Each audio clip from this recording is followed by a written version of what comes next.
Breaking down the Buckeyes before a trip to Happy Valley. We got Pat Murphy on the line from Bucknuts here at MarkRogersTV, the voice of college football. Please like the videos, comment below, share them out on social media, and of course, subscribe here to MarkRogersTV, the voice of college football. Hit that bell for the notifications. That way you know when we're going live. Pat, how are we doing today? Good. 1 week in the book in terms of Big Ten football games and another slate of games this weekend. So, things are starting to feel normal in the fall here. 52-17 looked good on the scoreboard. I think the performance was reasonable. There are always things to pick on. Of course, there was a 14-14 score in the second quarter. So I'm going to hit on three. I'll get your evaluation of these three.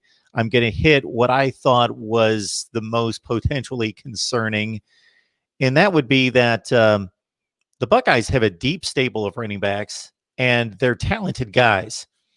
I just don't think that they've got the J.K. Dobbins type back, and he was so phenomenal last year and such a difference in big games.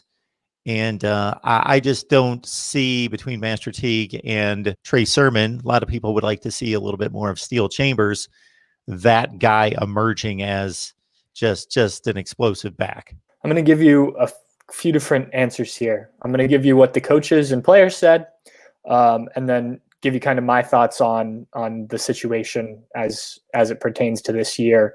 The coaches believe that there's plenty of talent at the running back position, that they can do a lot of the same things, maybe not with one guy like they did last year with J.K. Dobbins, but between Trey Sermon, Master Teague, and even Steel Chambers, to a little bit Marcus Crowley when he gets back from his injury, that they have the weapons to do all of the things they want to do. They just said, after an a strange off season, let's be honest, of going against the same basic fronts that Ohio State did in practice, not having a lot of film on what Nebraska was going to do, the offensive line didn't get the right fits, and the running backs weren't used to kind of the physical nature that they didn't do in fall camp just to keep guys healthy after the strange off season. I believe that there's something to that, and I think you'll see a better performance out of Ohio State's running backs going forward. I think Trey Sermon's a pretty talented guy, and I think Master Teague certainly has his positives, though I think, at least at this point in his career, he's a little limited and is going to grow. But I think it's reasonable to point out that after J.K. Dobbins, Ohio State doesn't have that next top tier in terms of recruiting guy. This last class was just a series of misses, to be quite frank. They didn't get the guys they wanted. Bijan Robinson's in Texas. There's a few other guys that they were recruiting, top level guys, and they didn't get them. Mayan Williamson is the guy that they landed in this class as a freshman, and they really didn't have going back to Master Teague's class and Steel Chambers, Marcus Crowley. It's just those are all good players. They just aren't that Ezekiel Elliott, J.K. Dobbins level guys. Could they become that down the line? Maybe. So I think that the running game is going to be different this year. And I just, Ohio State has gotten so used to, Ohio State fans and the team gotten so used to having that dominant running back for the most part over the last, almost as far back as you can go, that it's weird in years when they don't have it. And we saw it a little bit in between Ezekiel and J.K. Dobbins with Mike Weber, who was productive. Don't get me wrong, but Mike Weber's on a practice squad. J.K. Dobbins is a factor for the Baltimore Ravens. So, that's just the difference there. I also think that the rotation that they've got is frustrating if you're a running back. And J.K. Dobbins actually talked about this a little bit last year, how he felt when him and Mike were switching series and whatnot, that it was hard to get into a rhythm. And they did that again this past weekend for the most part, rotating Trey Sermon and Master Teague. And I just think that's difficult. If you're going to have a running back by committee approach, I think it's almost easier to have guys in certain roles. You're the first and second down back. We've got a third down back. We've got guys for this scenario. Tony Alford seems opposed to doing it that way. He's the running backs coach, not me. But I do think, and I've talked to guys that have said this, that it does make it a little bit difficult to get into a rhythm. So we'll see how they progress. But I certainly think that there are question marks about this running game that Ohio State's going to need to address going forward, and especially this weekend. Pat Murphy on the line to talk Ohio State, Penn State. You can catch him on bucknuts.com on 247 Sports. Connected to that would be the offensive line, supposed to be the best in the Big Ten, one of the best in the nation. Certainly, based on my recollection of the 21 pass attempts from Justin Fields, sure, he had to scramble a little bit. Every quarterback's going to, but the pass pro was very good. Couldn't move Nebraska out on short yardage at times. And this was a Nebraska defensive line that lost Darian Daniels, Khalil Davis, Carlos Davis. Felt good about the guys that they were playing, thought that that would be a strength. So I don't want to discount Nebraska up front on defense, but it was just time after time after time. There were probably 4 occasions on a 3rd or 4th and short that Ohio State couldn't move the line of scrimmage. Certainly. And I think while Justin Fields was sacked, going back to the pass pro real quick, most of that had to do with either him holding the ball a little too long or starting to scramble and not being able to get out. So I think you're right on the pass protection. But yeah, certainly, this all ties in with the running game. You've got to create holes for these guys to run through. Even the best running backs need that. So that was concerning. As I said, they think that it was more first game, not knowing what the opposition was going to do, than it was that this offensive line is going to be worse than expected. We do have 2 new starters as Ohio State on that offensive line with Nicholas Petit-Frere at right tackle and Harry Miller at left guard. Both those guys are supremely talented, and maybe it just was the cohesion of getting them in there and whatnot. But yeah, I think when you saw a couple 3rd and shorts, you expect Ohio State to be able to pick that up, even with the running back. They even went to the quarterback sneak a couple times on 4th down instead of going with the running back. So, I think that's certainly something that they spend a lot of time with this week and will continue until Saturday when they take on Penn State. And I guess the last area I wanted to hit on from the Nebraska game would be stopping the run, the quarterback run. Yeah. So I thought it was very a good look that even though Adrian Martinez completed 12 of 15 passes, they basically did no damage. It was all underneath, no explosive plays. Wan'Dale Robinson, we hear a lot about him, 8 yards a catch. But in regards to Adrian Martinez breaking contain, and I try to pull people back on setting defensive standards to what they were 10 or 15 years ago, because everybody that's capable out there is going to make plays. You're going to give up points. Gone are the games of giving up 7 and 10 points to quality competition and giving up 150 yards of total offense. There's just too much speed. There's too much talent. The RPO has changed things. The mobile quarterback, it's just difficult to account for. You're going to give up plays. At the same time, if you take away his sack yardage, he was over 100 yards rushing. They seem to have an answer for it for the most part in the second half, but of course early on, and again, a very tempered concern here of containing the quarterback run. This was actually my biggest thing coming out of this game, if there's a concern level, because Ohio State's going to face mobile quarterbacks, and last year there was a concerted effort with the way Jeff Hafley ran the defense. Jeff Hafley's now at Boston College. Kerry Combs is there. Greg Madison also helped running the defense. So they need to get this sorted, because Adrian Martinez is a talented running quarterback. I think that should be said. And it looks like Luke McCaffrey is as well. His older brother, Christian McCaffrey, is one of the best running backs in the NFL, and they look really similar when they run.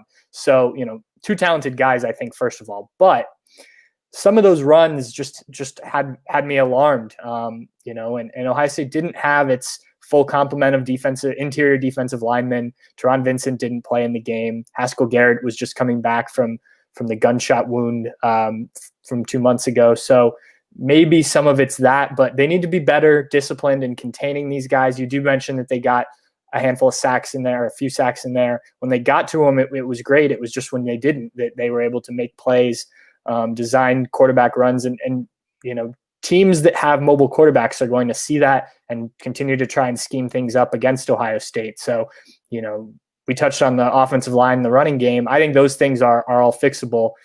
I think the mobile quarterback situation is too. It's just a little bit more difficult because, as you mentioned, these guys, almost everyone has one of these guys these days, and it's hard to defend anyway. And when you struggle out of the gates, that becomes even harder because teams have film on, okay, this worked against Ohio State, this worked against Ohio State, and it has the potential to compound a little bit. We talk Ohio State football here on a regular basis. We've got Pat Murphy on the line from Bucknuts 247 Sports.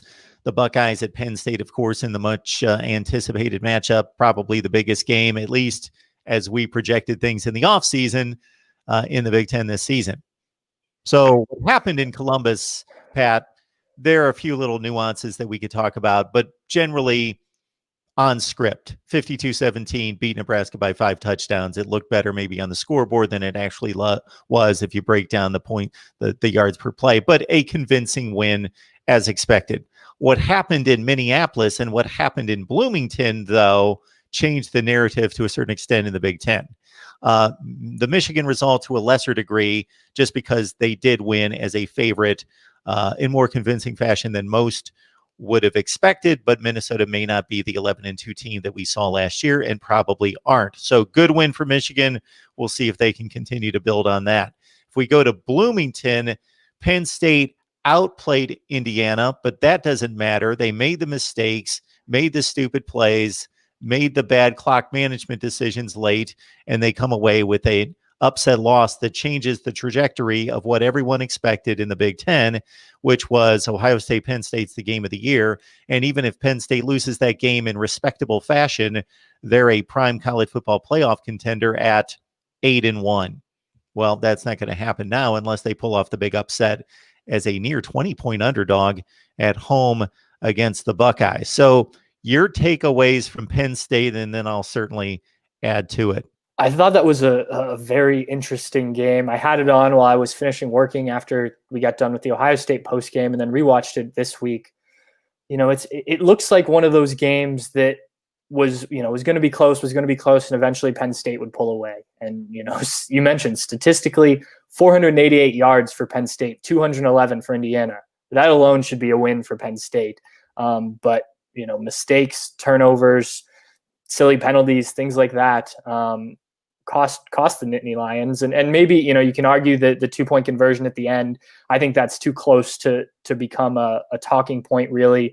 If you're Penn State, you don't want to put yourself in that situation where you're facing that. So, Indiana's first win against a ranked opponent since I think 1987, which just goes to show how big of an upset that was. And I think this will be a decent Indiana team for sure, but you can't, if you're Penn State, start the season that way. And that goes to show just how complicated it is when you start a season like this, when you don't have room for, those non-conference games, the tune-up kind of games against MAC schools or whoever it may be, where, you're not going to lose. You have chances to fine-tune things, make a couple mistakes that won't generally punish you. When you go straight into Big Ten play like this, it can get complicated. And Penn State wasn't as ready in all facets of the game. Indiana took advantage, and here we sit. So yeah, it certainly shakes up the Big Ten East, the Big Ten in general. I think it probably takes some of the sheen off of this game a little bit. I think if you've got two, top 10 teams, which I imagine is what would have happened if Penn State wins, even if it's a close game against Indiana.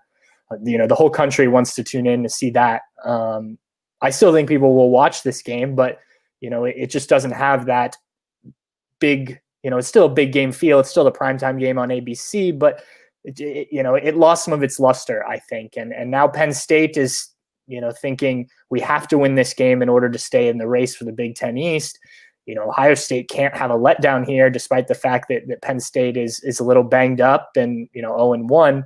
So, there still are some very compelling storylines here, but it's just, you would have liked to have those top 10 rankings next to these teams from a, excitement standpoint that isn't there this week. I like to underline the Penn State dominance on defense and the Indiana futility on offense, in addition to the 211 for the game. 25 yards, obviously, in scoring the touchdown in overtime. They went 75 on the final drive, did Indiana, that probably shouldn't have even existed. So you take away 100 yards right there. Indiana's really futile in trying to generate offense with about 2 minutes left. They're at 111 yards in total offense in that game against Penn State. But Sean Clifford throws a couple picks. They missed 3 field goals, 2 of them legitimate range field goals from a kicker in Sam Pinniger, who missed 1 last year. Journey Brown's out. Micah Parsons decided before the season that he was opting out. He didn't come back. Jesse Luketa is one of their best linebackers and leaders on the team. He's going to miss the first half because of targeting. Noah Kane, the backup and a top 5 recruited running back in the nation, in place of Journey Brown, 3 carries and out. Like, this Penn State team, probably more so than anybody in the country, looks like a different team just after one game than they did just a few weeks ago. Yeah, it really does. And, if you go back and read, some of the Penn State preview stuff from the spring even, which may feel like a long time ago, but really wasn't that long ago, the depth chart is very different than what was projected. Now, I think that Penn State still has a lot of talent, but a lot of it's going to be younger talent that didn't expect to have to play coming off an off season that you didn't have a lot of time to prepare. Especially, even once you knew you were going to play, you didn't have a schedule for a while. So it's difficult. It's going to be very difficult for Penn State. Losing Noah Kane, I think he played the first offensive series in that game and then goes out, and Journey Brown was fine, but it was Sean Clifford who led the team in rushing yards. Now, we were just talking about Ohio State's struggle against mobile quarterbacks last week. I will be very interested to see how Penn State uses Sean Clifford. The young running backs are talented. Devin Ford, is a guy who I think can do some things, but just not a guy you expected to have to rely on as much as Penn State's going to. So do they go to more quarterback runs? I also think it'll be interesting how often Penn State really tries to test this young Ohio State secondary. There are some talented wide receivers.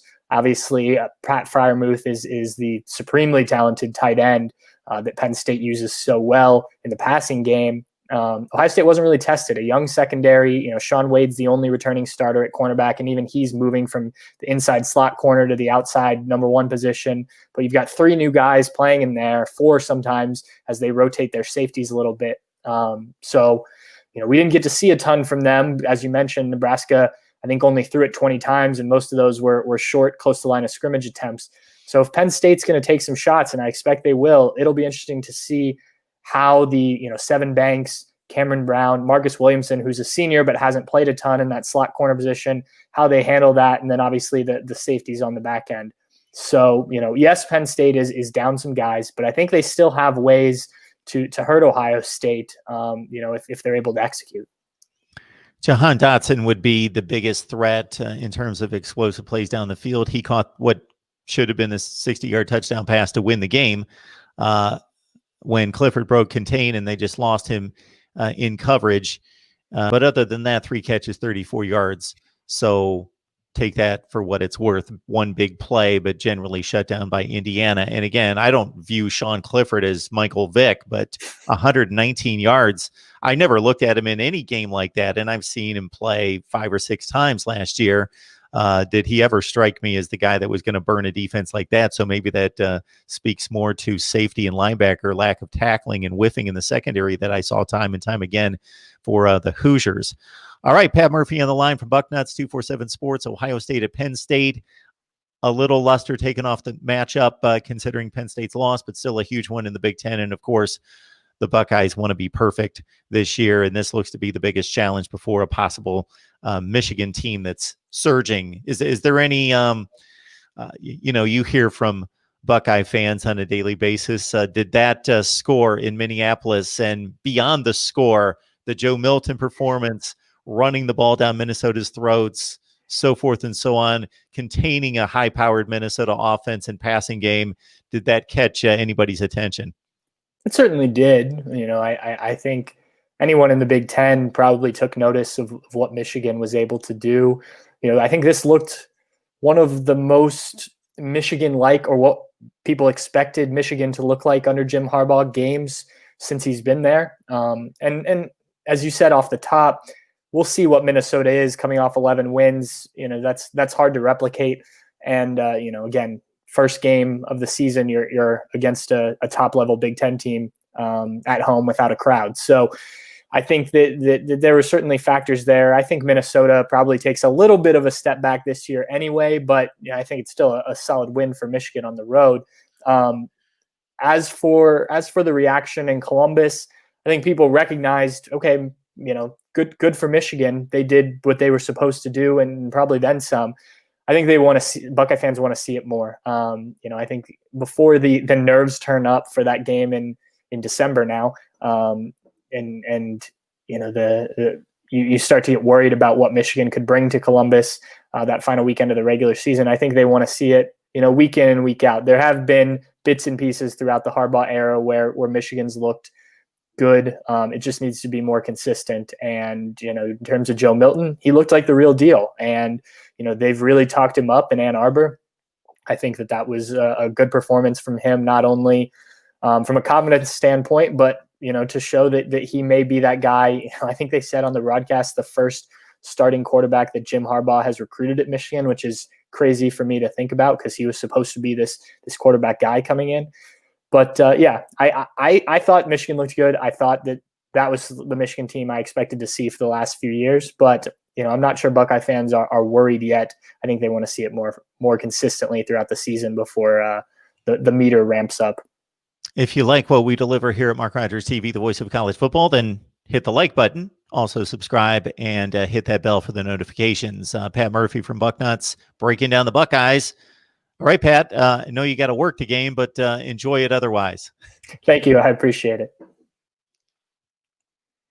Good stuff.